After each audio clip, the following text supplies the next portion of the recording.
રાજકોટ જિલ્લાના જામકંડોરણા ભારતીય રાષ્ટ્રીય કોંગ્રેસ અને સમસ્ત અનુસૂચિત સમાજ જિજ્ઞેશભાઈ મેવાણીના સમર્થનમાં આવેદનપત્ર પાઠવવામાં આવ્યું। સમગ્ર ગુજરાતમાં દારૂ ડ્રગ્સ અને કૂટણખાના બંધ કરવા અને વડગામના કોંગ્રેસ ધારાસભ્ય અને રાષ્ટ્રીય દલિત અધિકાર મંચના કન્વીનર જિજ્ઞેશભાઈ મેવાણીના સમર્થનમાં આજરોજ ભારતીય રાષ્ટ્રીય કોંગ્રેસ અને સમસ્ત અનુસૂચિત સમાજ જામકંડોરણા આવ્યું। સમર્થનમાં જે જિજ્ઞેશભાઈ મેવાણીએ જે રજૂઆત કરેલ છે તે ખરેખર રાજ્યના ગૃહમંત્રીએ તો આ રજૂઆત અનુસંધાને નક્કર યોગ્ય પગલાં ભરવા જોઈએ અને જવાબદાર ભ્રષ્ટ ઉચ્ચ અધિકારીઓ તથા વહીવટદારો વિરુદ્ધ તપાસના આદેશ આપવા જોઈએ, ના કે ખાનગીમાં ઉચ્ચ અધિકારીઓને કહી નાના પોલીસ કર્મચારીઓને ઉશ્કેરી અને તેમને ગેરમાર્ગે દોરી અને મહિલાઓ દ્વારા ધરણા પ્રદર્શન કરવામાં આવે છે। ત્યારે આ નિવેદનના જિજ્ઞેશભાઈ મેવાણીના સમર્થનમાં આજરોજ જામકંડોરણા મામલતદારને આવેદનપત્ર પાઠવવામાં આવ્યું હતું। રિપોર્ટર મતીન બાપુ સૈયદ ધોરાજી। મારું નામ અશોકભાઈ બાબુભાઈ બગડા, જામકંડોરણા તાલુકા અનુસૂચિત જાતિ સમાજ પ્રમુખ।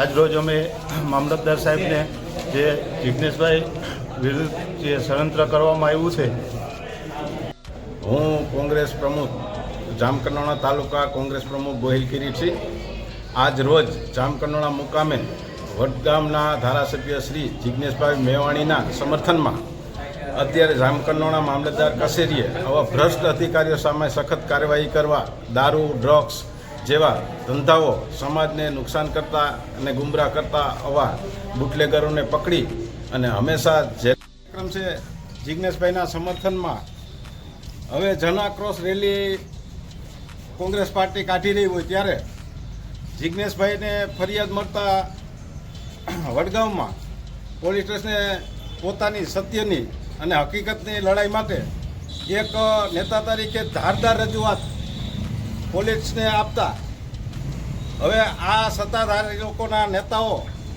જે 8 ચોપડી ભણેલા આપણા ગૃહમંત્રીના પેટમાં તેલ રેડાયું અને જે પોતાના કારોબાર પોલીસને દબાવમાં રાખીને કરાવવામાં આવે છે તે માટે પોતાના હપ્તા અને પોતાના જે આવક છે બંધ ન થઈ જાય તે માટે પોતે આગળ આવી અને જિજ્ઞેશભાઈ ઉપર જે સત્યની લડાઈ લડે છે એની વિરુદ્ધમાં અમુક પોલીસને દબાવમાં રાખી પોતાના દબાવમાંથી જે કાર્યક્રમો કરાવે છે અને પોલીસ સાથે જે વર્તન કરી રહી છે આ સરકાર અને પોલીસને દબાણ કરી રહી હોય, તેથી અમે જિજ્ઞેશભાઈના સમર્થનમાં જામકંડોરણા મામલતદાર સાહેબને આવેદન આપી છીએ।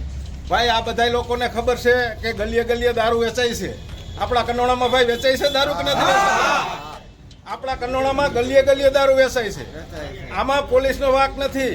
મેં અમુક પોલીસના જમાદાર સાહેબને હું રૂબરૂ મળ્યો તો પોલીસ સ્ટેશને કે સાહેબ આપણા તાલુકામાં દારૂ વેચાય છે। મને કે કિરીટસિંહ શું કરીએ અમને ઉપરથી ભલામણ આવે છે, અમને ઉપરથી દારૂ વેચવાનું કહેવામાં આવે છે। એટલે આમાં પોલીસને કાંઈ વાંક નથી। પોલીસ સરકારમાં નોકરી કરતી હોય જેથી કરીને એની ઉપર દબાવ દેવામાં આવે છે રાજકીય, અને આ ધંધા કરાવવામાં આવે છે।